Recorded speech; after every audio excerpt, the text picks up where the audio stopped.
To replace the freezer drawer gear shaft in this Samsung refrigerator, you will need a small flathead screwdriver.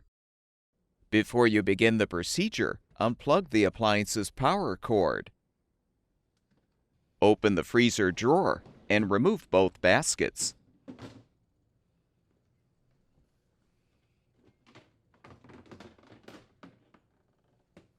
Use the small flathead screwdriver to detach the retaining pin, securing the gear shaft.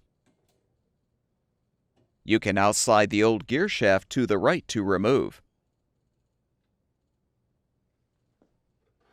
To install the new freezer drawer gear shaft, insert the end of the shaft with the retaining pin hole into the right side gear first.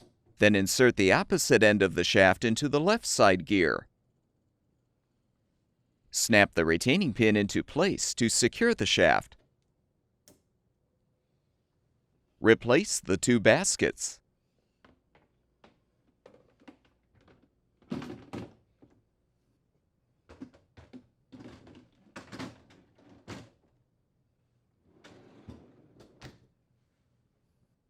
Plug the power cord back in, and the refrigerator should be ready for use.